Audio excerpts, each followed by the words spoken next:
Bonjour à tous et bonjour à toutes, selon la formule consacrée, et bonjour et bonne année surtout, bonne santé à tout le monde, et plus particulièrement à notre invité, André Bellon, que je reçois pour la troisième fois. Non pas comme Bonjour, les deux premières fois pour réfléchir, mais pour aujourd'hui nous parler d'une manifestation et d'une réunion qu'il organise ce samedi 10 janvier. D'abord, André, bonjour, enchanté de te revoir à nouveau et de pouvoir cette fois-ci pas réfléchir ensemble, mais plutôt introduire une manifestation que tu coordonnes. J'espère que tu vas bien. Je te souhaite toutes mes amitiés et une bonne santé et tous mes voeux pour la nouvelle année 2026. Je renouvelle tous mes voeux à tous les auditeurs. Bien, alors, cher André, je t'ai demandé aujourd'hui de m'accorder une petite heure puisque dans le cadre de l'APUC, l'association pour une constituante, dans laquelle tu as un rôle essentiel, vous organisez le 10 janvier un colloque droit national, droit européen, un colloque qui aura lieu à l'HEIP, aux autres études internationales et politiques, à savoir dans l'amphithéâtre d'Irus Sextius Michel, dans le Paris 15e, métro duplex pour les Parisiens et pour ceux que ça peut éventuellement intéresser. Je vais afficher d'ailleurs le recto du flyer pour que vous puissiez voir exactement et mémoriser l'adresse. Euh, un colloque de plus, me direz-vous, un colloque de plus sur le droit, me direz-vous, mais en même temps, euh, toutes les personnes qui connaissent André Bellon savent qu'il a une impétence pour la démocratie, et une forme de démocratie représentative. On n'est pas dans la démocratie directe. Je vous renvoie aux émissions que nous avons faites précédemment avec André, à 2 reprises, où nous avons réfléchi sur l'aménagement éventuel et qui porte de ses voeux de la représentativité républicaine en y adjoignant une démocratie beaucoup plus effective et beaucoup plus épanouie.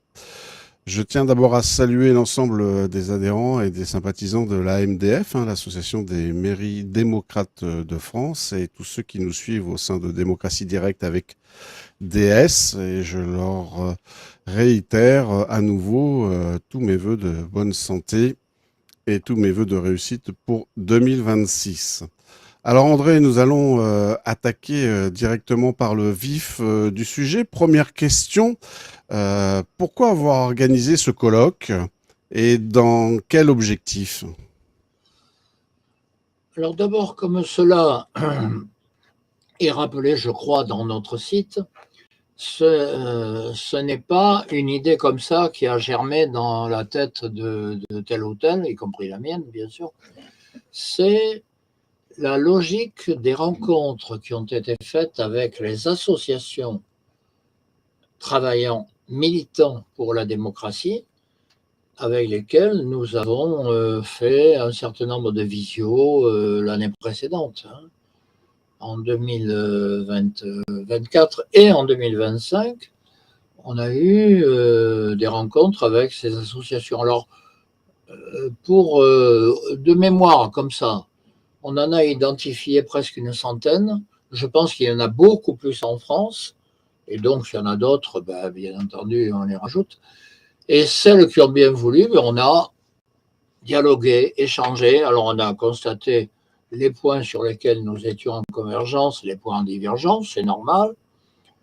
Mais au travers de toutes ces discussions et de tous ces échanges, nous avons fait une réunion en présence, comme on dit de nos jours, le 4 mai 2025, à la Maison des associations du 15e arrondissement de Paris. Et on peut retrouver d'ailleurs toutes les interventions de cette réunion, toutes, sur notre site. Et on a constaté que nous étions par contre d'accord sur un certain nombre de points qui touchent à la question de la fabrication du droit. Et en particulier sur le fait que nous avons un problème sur la relation entre le droit national et le droit européen, et que l'idée généralement admise comme quoi le droit européen est supérieur au droit national pose un problème de légitimité et de démocratie. Et donc, partant de là, on s'est dit que c'était bien de faire un colloque spécifique sur cette question. Et en particulier, est-ce qu'on doit continuer à accepter cette prééminence? Est-ce qu'au contraire, on doit poser la question aux citoyens? Il me semble que dans notre dernière vidéo, enfin la deuxième donc, tu avais toi-même dit, oui, mais les Français, est-ce qu'ils y sont attachés? Est-ce que ça les intéresse? À quoi j'ai répondu, et donc nous allons en parler. Pour savoir ce qu'ils en pensent, il faudrait peut-être leur poser la question. Et donc, nous voulons, et nous souhaitons, et nous militons pour qu'il y ait un référendum demandant aux Français s'ils sont d'accord pour que le droit européen prime sur le droit national. Voilà. Donc, on va débattre de cette question sans préjugés. Peut-être qu'on peut dire oui, on peut dire non, mais en tout cas, il faut que la question soit posée. Voilà. Voilà, donc nous allons développer autour de cette question-là. Alors, je rajoute à cela qu'on est dans une période quand même assez difficile, au sens où on nous impose à longueur de journée des idées reçues, des idées a priori qu'on n'a pas le droit de discuter. Par exemple, l'Europe c'est bien. Oui, peut-être, j'ai rien contre a priori. Je dis simplement que quelque chose qui n'est pas discutable pose problème. On n'est plus dans... l'état de droit pour moi, c'est le droit d'avoir l'esprit critique. Si on ne peut plus critiquer, on n'est pas en état de droit. Ce n'est pas la peine de raconter tout le temps un état de droit, un état de droit. Bon, ça on l'a entendu. Plus on le répète, plus on a de doutes. Donc, discutons, regardons ce qui convient, ce qui ne convient pas, et arrêtons de dire si on se pose ces questions, c'est la catastrophe, c'est la fin de la relation européenne, enfin que sais-je, et autres fadaises qu'on entend à longueur de journée. Non, on a le droit d'en parler, voilà, tout bêtement. Et donc, c'est ce qu'on va faire dans ce colloque. Alors, ce qui m'intéresse beaucoup, André, dans ta démarche, et ce que je constate malheureusement dans la sphère démocrate, hein, quand je dis démocrate, j'entends pas démocrate au sens américain du terme ou au sens où on peut le concevoir de façon empirique, on va dire, et historique dans la 5e République actuelle dans laquelle nous vivons. Quand j'en parle de démocrates, je parle de gens qui s'interrogent comme toi et moi sur la démocratie, qu'elle soit directe, représentative, peu importe, systémique, globale, avec ou sans représentants.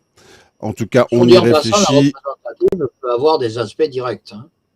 On est bien Le d'accord. référendum, Et c'est même inscrit mais on s'est pas la même retraite. inscrit parfois dans la loi une forme de démocratie directe, un petit peu sous Oui, bien couvert sûr. de consultatif et de participatif, mais on a un tout petit peu, en tout cas en termes communal, la possibilité d'avoir quelques Oui, bien outils sûr. à nos dispositions qui sont certes très insuffisants.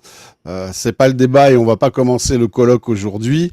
J'aurais bien volontiers participé, mais comme tu le sais, je suis sur la côte basque et Paris, en ce moment, malheureusement, est assez inaccessible avec les intempéries que nous vivons. Mais la réflexion première est effectivement qu'on trouve et on constate chez l'ensemble de la sphère démocrate beaucoup de gens qui pensent pouvoir passer outre le droit. Alors, on a tout à fait le droit de remettre le droit en question. On a tout à fait le droit de, comme le font des gens comme Étienne Chouard ou d'autres, de travailler sur la Constitution. Et nous vous invitons à faire des ateliers constituants et nous vous invitons à remettre les choses en question. Il n'y a pas de choses préétablies.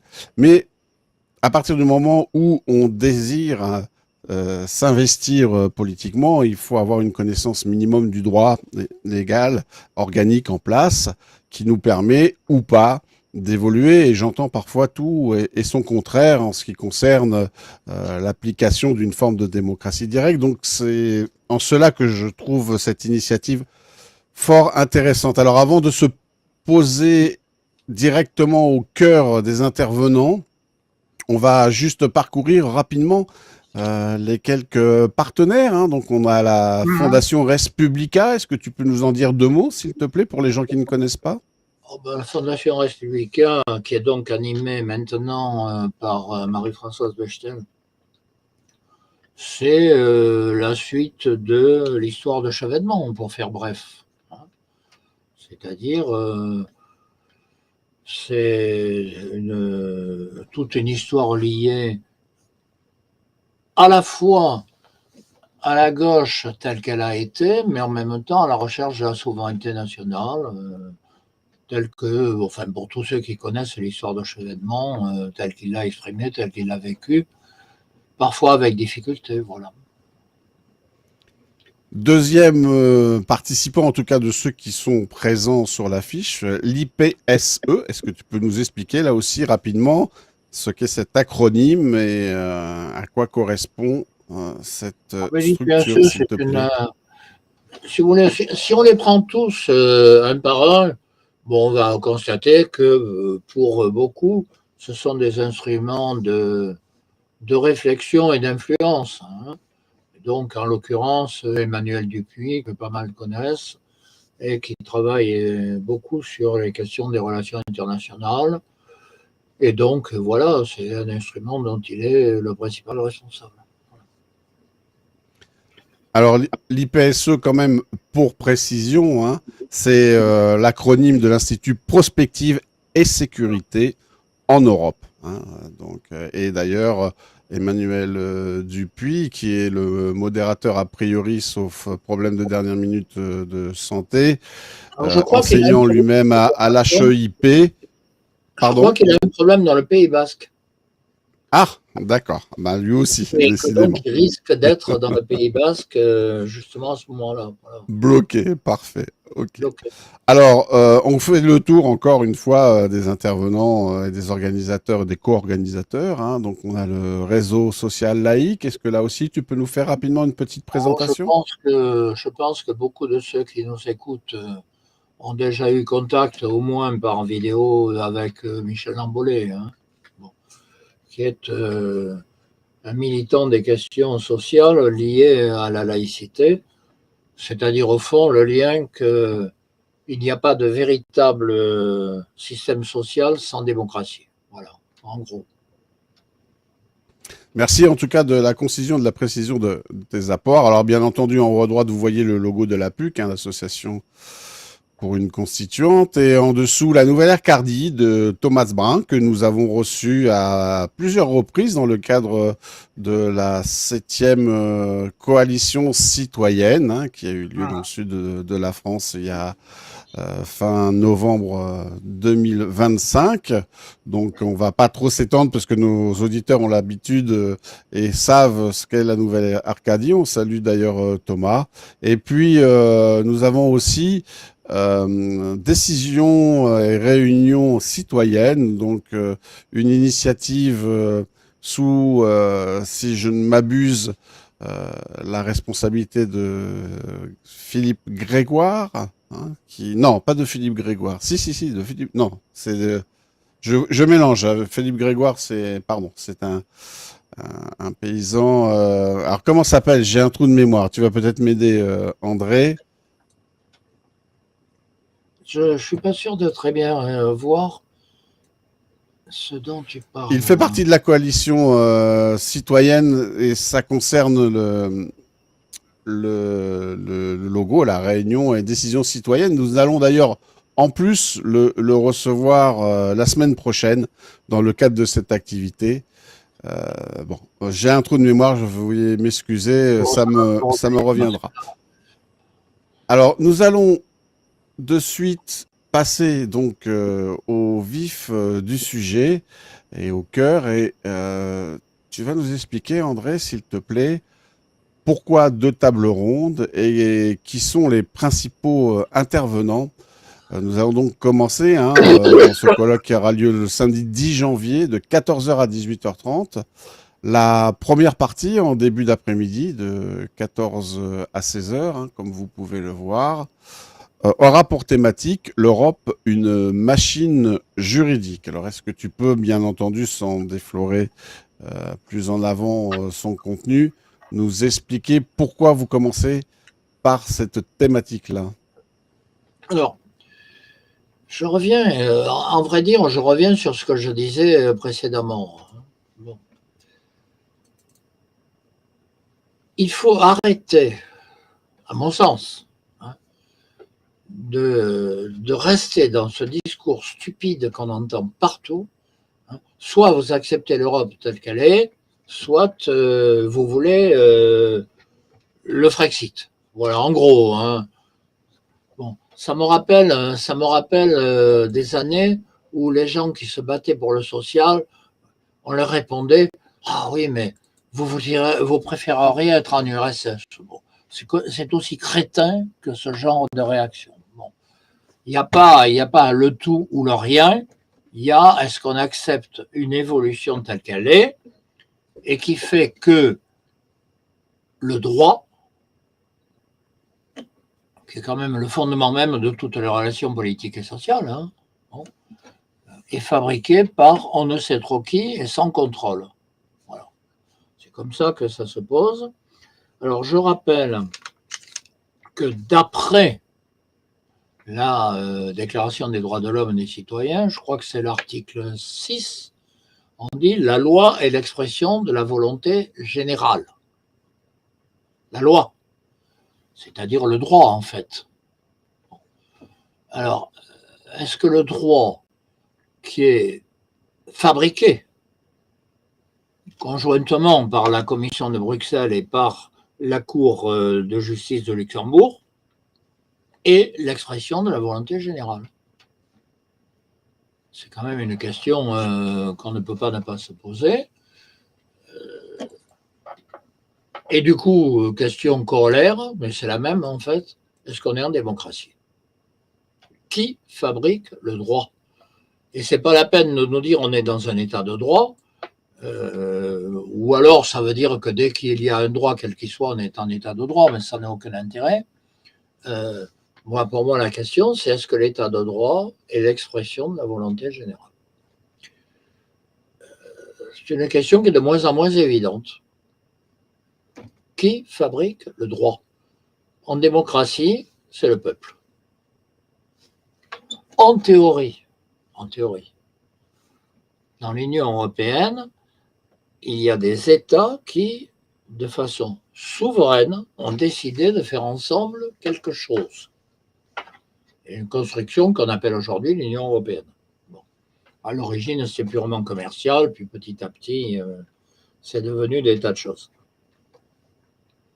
Est-ce que cette construction-là est encore l'expression de la volonté générale.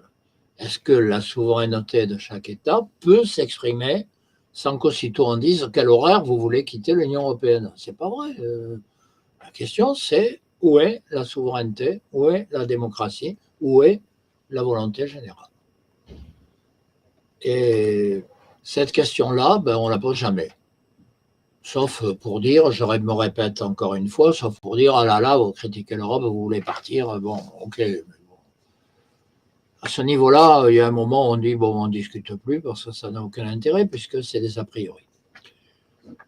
Voilà, je crois qu'il faut en parler et on ne peut pas continuer à faire comme si les choses allaient de soi parce que là, on court inévitablement à la catastrophe. On court à l'affrontement. Et moi, pour moi, la seule question qui se pose, ce n'est pas est-ce qu'on va remettre en cause un système qui de toute évidence patine. Non, c'est est-ce qu'on pourra le faire sans violence. Et on a déjà eu cette discussion, il me semble, dans nos émissions précédentes. Je crains que plus ça va, moins il sera évident d'éviter la violence. Et je voudrais l'éviter d'abord parce que je n'aime pas ça, et ensuite parce que ce n'est jamais une bonne manière de traiter les problèmes. Voilà. Où est la volonté générale?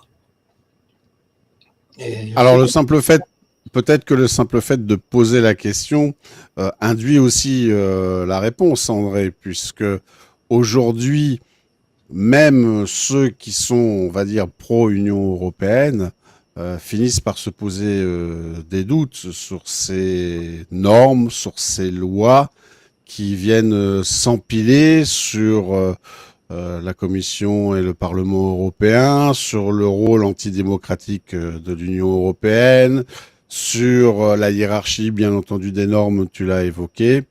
Et ce qui vient tout de suite à l'idée au regard de l'actualité, c'est les problèmes de la paysannerie et de l'agriculture en Europe, et notamment dans notre pays, où là, on voit bien que la volonté générale, est-ce que c'est la volonté générale de quelques gens non élus et des lobbies européens qui passent leur temps à légiférer, ou est-ce que c'est la volonté générale du ou des peuples, en règle générale, qui forment l'Union européenne?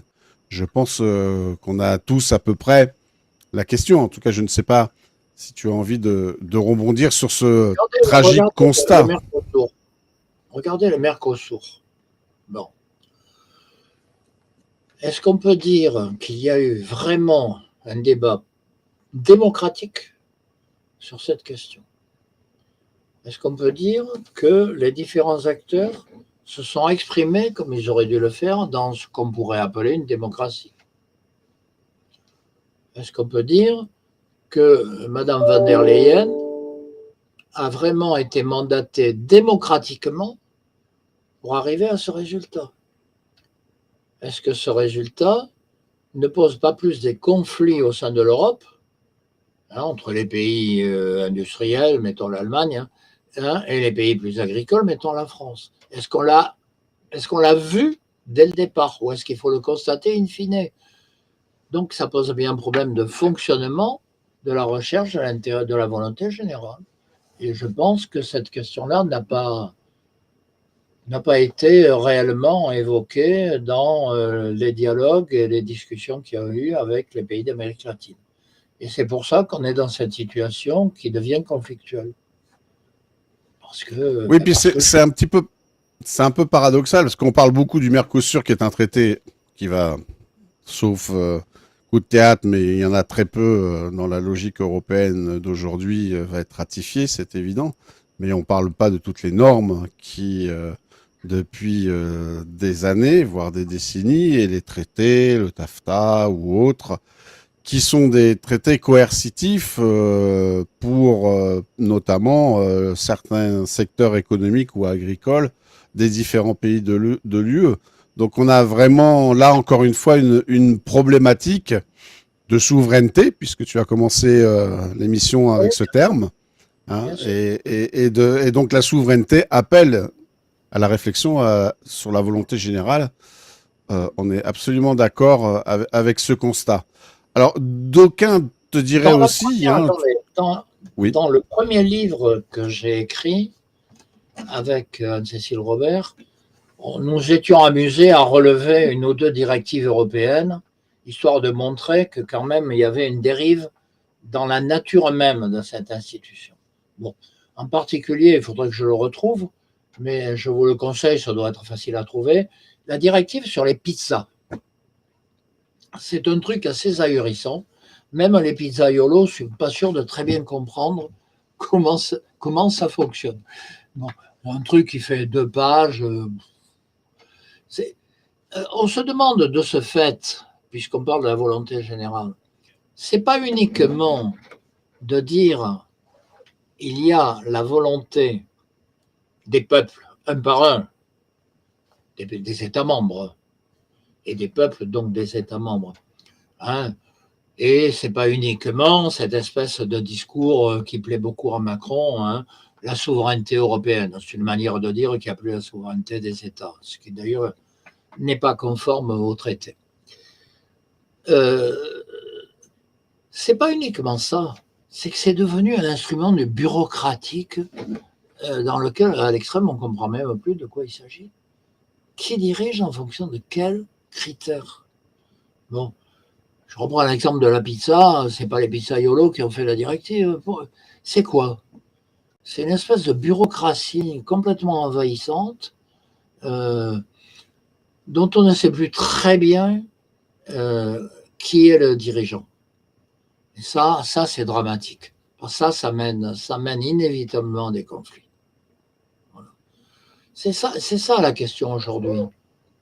C'est effectivement d'une part la relation entre les États membres et un truc central, dont certains voudraient que ça devienne un truc fédéral, c'est-à-dire que ça supprime la souveraineté des États, mais c'est aussi une bureaucratie qui mange tout et dont on ne sait plus très bien sur quels critères elle fonctionne. Voilà. Et ça devient ingérable petit à petit. Alors, je voulais te poser une question avant ton assise. D'aucuns te répondraient, mais encore des questions, encore certainement peut-être des réponses. Mais en quoi ce genre de colloque peut-il nous permettre à un moment donné de réussir à passer au-delà du constat et d'agir? Je pense qu'il y a, dans ce qu'on appelle la politique, il faudrait quand même revenir, il me semble qu'on en avait parlé dans une de nos précédentes réunions, redéfinir ce qu'on appelle la politique. La politique, enfin, si je reprends Aristote, c'est la recherche d'un certain bien. C'est donc l'idée d'un bien commun, d'un bien public.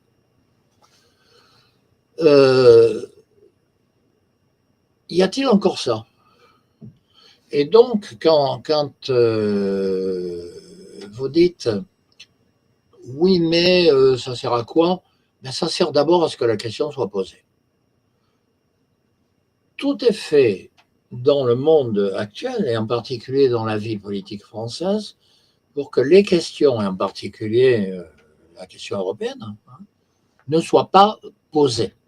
Et que dès que, et je me répète là, j'ai déjà dit ça tout à l'heure, dès que quelqu'un dit oui, mais il y a ça, ah, vous êtes anti-européen. Ben non, c'est pas la question. Je ne serais pas d'accord avec ça. Voilà. Et donc, on a le droit d'en parler. Donc, nous cherchons à ce que la question soit posée. Et donc, on cherche le lieu, le moyen et les rencontres pour qu'il y ait assez de force pour qu'on oblige à la poser. Voilà. C'est pour ça que j'ai insisté sur le fait que le thème que nous développons est issu de rencontres qui ont été assez longues, fréquentes, nombreuses, entre un certain nombre d'associations qui militent pour la démocratie. Ce n'est pas uniquement le travail de 2-3 personnes en chambre qui ont envie de montrer qu'ils font quelque chose, non. C'est un travail plus collectif qui se veut une espèce d'embryon de la démocratie. Et d'ailleurs, nous souhaitons, mais ça on l'a déjà dit, que cette recherche débouche sur la construction d'assemblées dans les communes pour la démocratie. Ça ne s'oppose aucunement à l'existence d'un conseil municipal, qui est une expression nécessaire, utile dans le cadre des communes, constitutionnelles d'ailleurs. Hein. Mais c'est une manière de dire, au-delà de cette démocratie communale, qui est encore celle qui marche le mieux aujourd'hui, hein, par rapport à la démocratie nationale, qui est bien à terre, il y a un besoin de reconstituer des assemblées communales qui, en se coordonnant, en dialoguant, en proposant, aboutirait à quelque chose de plus national. Alors, vous pouvez appeler ça une constituante, ça fera plaisir à la PUC, bien entendu. Bon.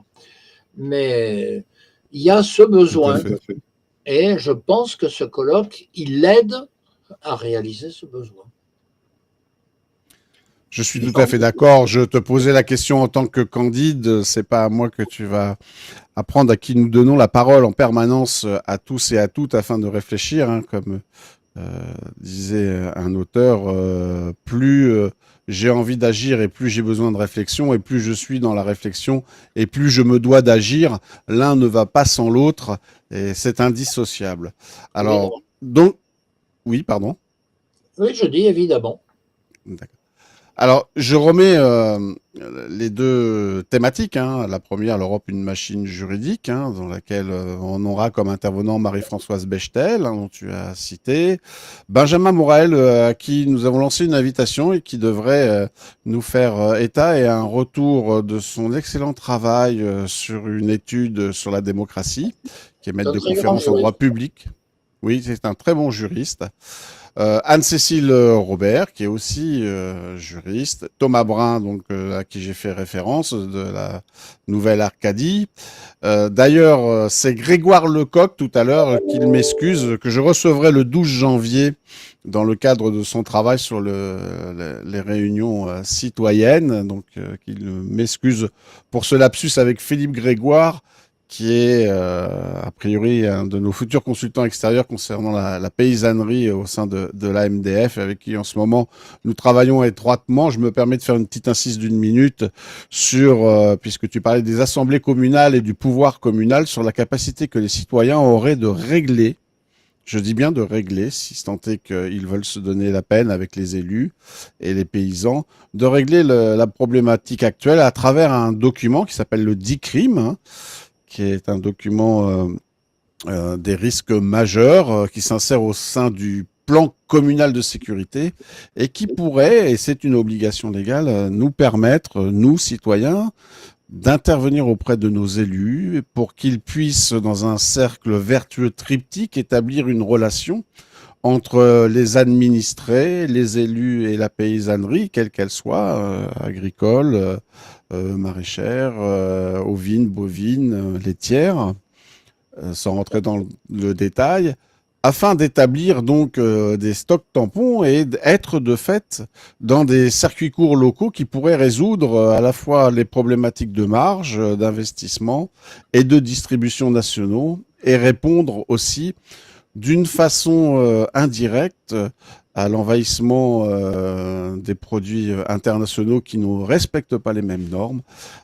On est très étonné d'ailleurs avec les personnes avec qui nous avons monté cet appel citoyen, hein, concernant la dicrimocratie, terme emprunté fort justement à Alexandre Boisson de SOS Maire.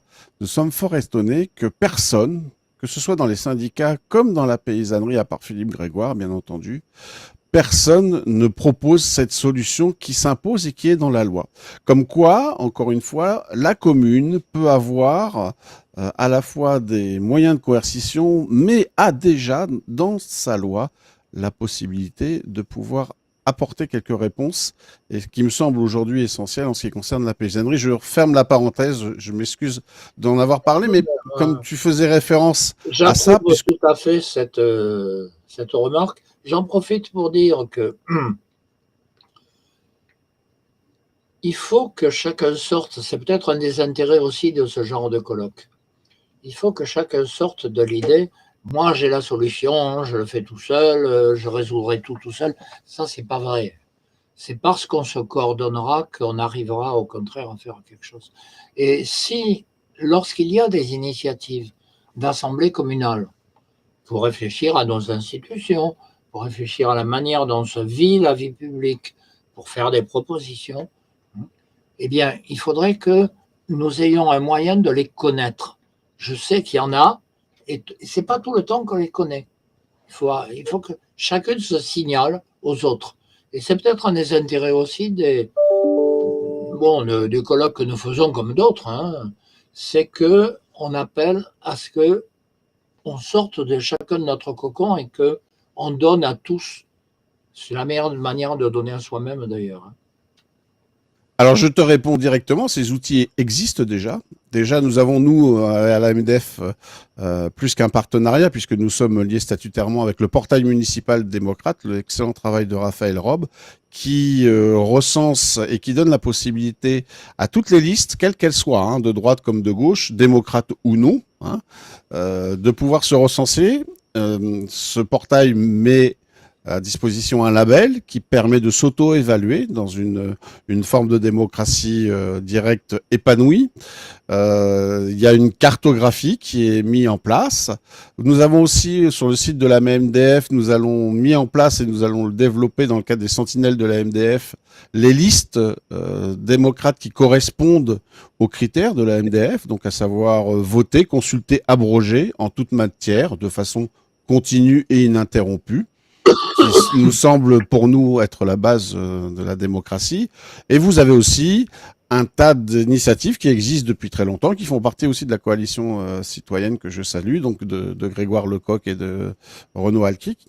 Renaud, qui est aussi un de nos consultants extérieurs, qui, dans le cadre de cette coalition, réunit des gens comme les listes citoyennes participatives avec fréquence commune, action commune, à vos maires, etc.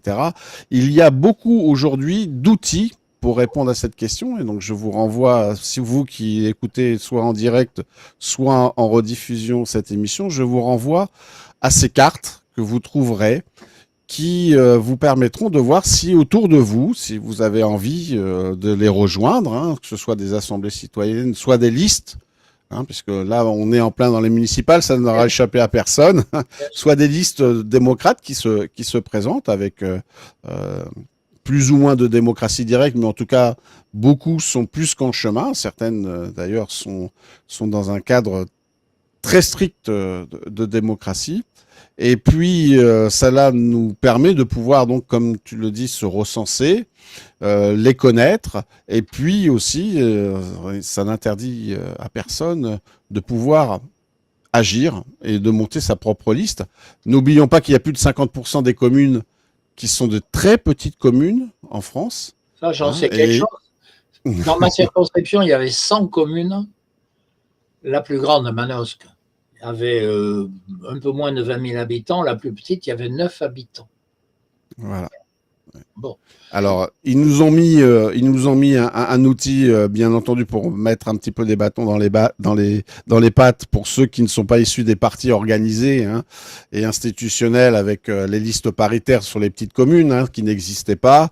Bon, c'est pas nouveau. Donc, d'un côté, on met le bâton pour essayer de réfréner les élans éventuels. Hein, ce que je rappelle pour ceux qui ne le savent pas, qu'avant, on pouvait se présenter de façon unitaire dans une petite commune de moins de 1000 habitants, ce qui n'est plus le cas.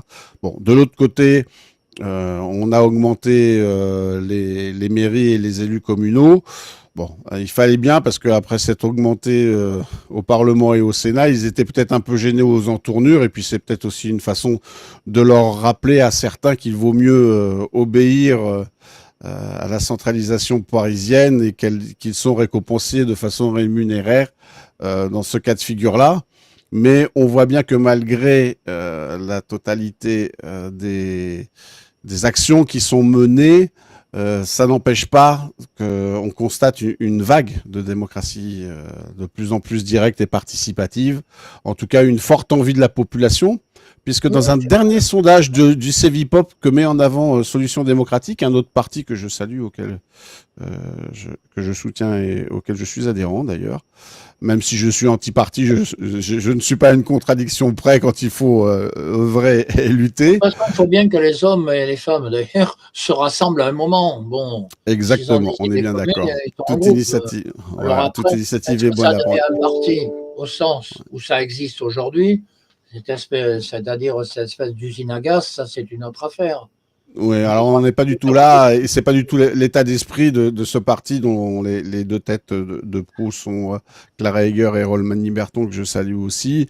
Et ils ont mis en avant, juste avant les fêtes, une statistique issue d'un sondage du Cevipof. Et contrairement à toute attente, la première préoccupation des Français, c'est la démocratie, devant le pouvoir d'achat. Ah C'est ben ça, donc moi très je le crois intéressant. Voilà, profondément. Oui, oui, ouais. bien sûr. C'est donc très très intéressant de J'apprécie. constater que nous sommes vraiment dans une crise démocratique, pardon, et démographique aussi malheureusement, l'un découlant de l'autre. Et c'est intéressant de constater cela. Alors on a un petit peu dérivé, mais on est en même temps dans J'aurais la deux bonne chose questions parce par que rapport à ça. La oui, première, c'est est-ce que les mouvements dont tu fais partie, hein, pourraient nous fournir pour notre site un article disant ce que tu viens de dire. C'est-à-dire, voici ce qu'il y a, voici combien il y en a, voici comment ça fonctionne, voici un ou deux exemples, de manière à ce qu'on, là aussi, on alimente l'échange, les dialogues, etc., etc. Moi, ça me déplairait pas que nous puissions le publier. Voilà, pour le avec faire plaisir. connaître. La deuxième chose, c'est est-ce qu'on ne peut pas imaginer qu'au-delà des groupes, des appartenances de je ne sais pas trop quoi des uns et des autres, nous envisagions un jour une espèce de, alors n'appelons pas ça un colloque, mais une rencontre oui, des assemblées communales, quelque part, un endroit symbolique. Alors écoute, pour l'instant, j'essaie de mon côté de vrai, mais il existe déjà des initiatives depuis des décennies. Si tu veux, je te transmettrai ça de gens qui œuvrent de façon régionale, voire nationale, Oui, ben, on pour peut des commencer par réunions. là. Et j'essaie de mon côté d'organiser les assises des mairies démocrates de France, justement, pour notre premier anniversaire. On verra ça, mais je te communiquerai l'ensemble. Alors revenons à notre sujet. Euh, donc, je faisais un petit peu le tour des personnes qui intervenaient dans la première partie. Donc, l'Europe, une machine juridique. On va dire qu'on est peut-être dans le constat et peut-être qu'à ce moment-là, une fois que les différents intervenants auront expliqué leur vision de fait, parce que ce n'est pas qu'une vision, hein, c'est un constat factuel, mais aussi peut-être des interprétations et aussi peut-être des préconisations ou des avis motivés concernant ce qu'est l'Europe aujourd'hui au niveau juridique. Donc la deuxième partie, là, est une question ouverte. Hein, comment retrouver la démocratie? Point d'interrogation. Donc votre serviteur André Belon, ici présent, Hello. sera intervenant. Il y aura Michel Labollet, qui est donc du réseau social laïque, Rémi Goubert, encore un juriste et écrivain, Max Erwan Gastineau, qui est un essayiste politologue, et puis aussi avec un modérateur. Et je suppose que là, vous envisagerez des pistes, des solutions, ou peut-être des propositions qui sont déjà toutes trouvées et toutes faites au regard de vos années de réflexion et d'interaction intellectuelle, on va dire. Toute faite, ça a un côté presque défaitiste. Ça voudrait dire qu'il n'y a plus rien à faire. Non, non, au contraire, il y a toujours quelque chose à faire. Le problème, euh, le problème étant ce que j'évoquais tout à l'heure, c'est pas uniquement d'avoir des pistes, des propositions, on en a tous. Hein. C'est de savoir comment les faire vivre, comment leur donner sens social, politique, humain. Jusqu'à présent, on est plutôt dans les discours là, on essaie de le traduire. C'est pour ça que je trouvais intéressant ce que tu disais sur les communes. Là, c'est du vécu. Essayons de donner un sens vécu à tout ça. Donc, de le transformer en vie politique au bon sens du terme. Voilà. Pas de créer le énième parti qui va révolutionner, ça c'est des plaisanteries. Non, de dire aux citoyens, ça vous concerne, si vous voulez que ça change, ben, c'est votre affaire. Voilà. Ouais, c'est tout le propos et toute la difficulté justement que nous avons tous, c'est-à-dire que nous sommes des convaincus, et même si nous doutons beaucoup, en tout cas j'espère que le doute nous habite. Je fais attention à ce que je dis parce qu'on va citer des proches du coup. Euh, que le doute donc nous habite, et en même temps on a tellement de certitudes parfois, en tout cas ce que l'on peut constater, c'est une incompréhension parfois de notre discours vis-à-vis de nos concitoyens, peut-être un je m'en foutiste, peut-être aussi une incapacité à lever la tête parce que les temps sont difficiles financièrement, économiquement, psychologiquement, à tous les niveaux, et même internationalement, la dernière actualité nous le montre, et tout ça, on a l'impression que ça met une chape de plomb qui nous empêche de réfléchir et de penser. Tout à l'heure, tu parlais du mot politique. Moi, j'aime bien aussi rappeler que étymologiquement, la politique, c'est la gestion de la cité. Et la cité, c'est à la fois notre commune, mais c'est aussi la cité, notre grande cité qui peut être notre nation. Et on ne s'interdit pas d'être souverainiste, nationaliste ou identitaire, parce que ce n'est pas un gros mot d'avoir une identité et d'avoir une nation, mais contrairement à ce qu'on voudrait bien nous faire croire dans certaines sphères politiques. Et donc c'est assez intéressant de constater que beaucoup de personnes qui, comme toi, réfléchissent depuis des décennies à la démocratie, finissent presque tous, je dis presque tous, par notifier que le local et que la dimension communale est la seule où il nous reste encore un petit peu de démocratie. Je ne sais pas ce que tu en penses. Quand on voit comment fonctionnent nos institutions par le haut, on se dit que c'est par le bas que la solution viendra peut-être, non? Il me semble que j'ai dit moi-même tout à l'heure, c'est sans doute l'endroit où il subsiste encore une vie démocratique, la commune. Donc, je ne peux qu'approuver. Alors ensuite, il y a peut-être des différences suivant la taille des communes. Il est certain que les très grandes communes, comment dirais-je, participent un peu de l'ambiance générale, nationale. Dans les communes moyennes, il me semble qu'il se passe des choses. Et peut-être qu'un des objets serait de mettre en valeur lorsqu'il y a des tentatives, des recherches. Il y a eu des communes qui ont fait des trucs très particuliers. Mais je ne me rappelle plus comment ils s'appelaient. Dans la Drôme, il y en avait une. Le problème, c'est qu'ils sont restés entre eux. Ils n'ont pas du tout cherché à... Et du coup, bah, ça n'a pas duré.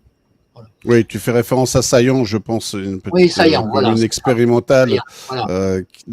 qui était... Mais ils sont restés entre eux. Tout à fait. Dommage. Bon, moi, je les ai rencontrés, mais après, ils n'étaient plus... ils ne dirigeaient plus la commune. On avait essayé de prendre contact, ils ne répondaient pas, ils étaient entre eux. Ça, alors après, ce sont des petites communes dans lesquelles les gens sont investis et se consacrent exclusivement leur temps au niveau communal. C'est compliqué pour eux de pouvoir, et surtout, c'était les prémices, on parle d'une mandature de 2016 à 2020 en ce qui concerne Saillant.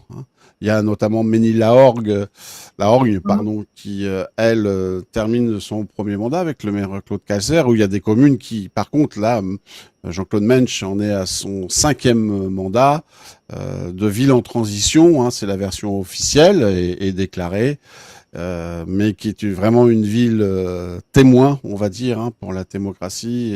Et cet homme va certainement, j'espère, en tout cas pour sa commune, briguer son 6e mandat. Et puis, comme tu le disais, il y a des communes, des villes, comme Poitiers ou Nancy, qui, dans le cadre de la participation citoyenne, font des choses qui sont très proches, ils sont très légalistes, très juridiquement corrects, mais ils le font. Comment l'approprier collectivement, voilà, c'est toutes les questions en ce moment. Voilà. Oui, c'est ça, on est bien d'accord. Tu parlais de la nation tout à l'heure. Bon, le mot nation émerge particulièrement à la Révolution française. Bon. Mais quand est-ce qu'elle s'exprime réellement, enfin physiquement, visiblement? C'est à la fête de la Fédération, 14 juillet 1790. Et qu'est-ce qu'il y a à ce moment-là? Il y a les délégués de toutes les régions qui sont là, hein, et qui, bon, après, c'est le côté symbolique, prêtent serment, etc. Il n'empêche qu'ils sont, la nation est physiquement représentée par les délégués locaux, pas par uniquement des délégués nationaux. Et ça, c'est, oui, c'est la coagulation du local. Et ça, il faut faire un effort pour retrouver ça, oui. Alors, dernière question avant de se quitter, cher André. Je remonte bien sûr l'affiche, hein, donc le 10 janvier à partir de 14 heures, métro duplex pour les Parisiens ou ceux qui sont là-bas dans le 15e arrondissement, à l'amphithéâtre de l'HEIP, hein, 10 rue Sextus Michel. Vous avez donc ce colloque. Je vous invite à venir écouter avec attention. Il y a beaucoup d'intervenants très, très, très, très intéressants.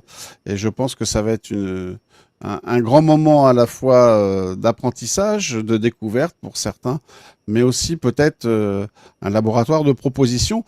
Dernière question, cher André. Y aura-t-il un compte-rendu? Y aura-t-il une prise de vue ou une captation audio-visio de ce colloque? On filme tout. En théorie, on filme tout. C'est-à-dire, je parlais tout à l'heure de notre réunion à la Maison des associations du 15e arrondissement, l'année dernière. Toutes les interventions, toutes sont filmées. Et elles sont sur le site. Et ben, on va faire pareil. D'accord. Donc, pour les absents, on pourra consulter sur le site, donc le site pouruneconstituante.fr, hein, c'est bien ça? Oui, mais cela étant, ceux qui le souhaitent, on peut leur transférer les vidéos. Hein, je veux dire, c'est pas propriété, c'est pas copyright. Simplement, bon, ben, on les utilise. Mais évidemment, elles sont à disposition, en particulier des intervenants eux-mêmes. Ça va de soi. Bon. Non, c'est pas une manière de s'approprier. On les a, mais elles sont à disposition. Bon, il n'y a pas Très de bien. problème. En Alors, théorie, je vais te laisser. on a un ami qui Pardon. un peu spécialiste des appareils photo et autres, qui filme ça. Donc, en général, il fait du très bon résultat. Voilà. Bon, eh ben, j'ai hâte de voir ça et de pouvoir participer rétrospectivement à la découverte de ce colloque samedi prochain. Merci, cher Ça n'empêche pas André, de avant venir. de te donner la... Pardon? Ça n'empêche pas de venir. Ah oui, mais bien évidemment, surtout, il faut venir. D'autant plus que, si je ne m'abuse, le public a le droit de participer. On n'est pas Ah oui, oui, dans un colloque magistral, hein. non, l'idée serait que les intervenants, on va essayer de tenir, c'est pas toujours simple, hein, mais ils fassent pas plus de 10 minutes. Et qu'après soit la salle. D'accord. Alors, on n'a pas précisé, mais bien entendu, l'entrée est gratuite. Oui, oui, bien sûr. Voilà. Et il n'y a pas de participation au chapeau comme dans certains spectacles. C'est compliqué à Bien. mettre en œuvre. Il y a toujours le doute, c'est sur ça va où? Non, non, c'est trop compliqué. Donc, dans la mesure où nous avons la salle à disposition, il n'y a pas de problème. Si on l'a payé, peut-être qu'on aurait fait appel, oui. Mais ce n'est pas le cas, donc on l'a Bon, gratuitement. donc, parfait. Je vais te laisser peut-être, André Bellon, conclure et peut-être te poser une simple question. Le démocrate républicain, hein, puisqu'on peut associer chez toi ces deux mots en tout respect, hein, et ce n'est Oui, ni un pléonasme ni un oxymore. Le démocrate républicain que tu es, que pourrait-il souhaiter aux citoyens André Bellon et à tous ses concitoyens pour 2026? voilà. Comme je l'ai déjà dit,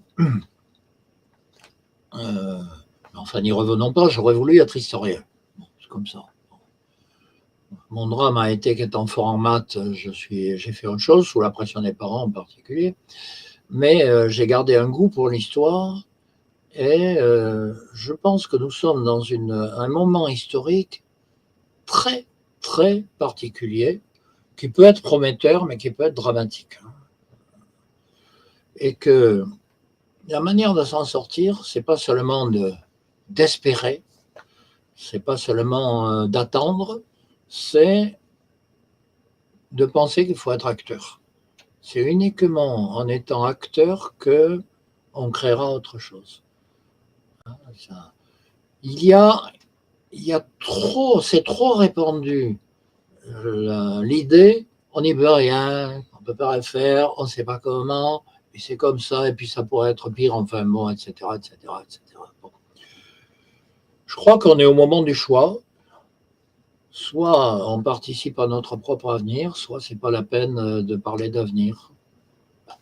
Il y en aura un, mais c'est pas obligatoirement le nôtre. Alors, soyons acteurs, et bon, ce que nous essayons de faire, c'est ça, être acteurs.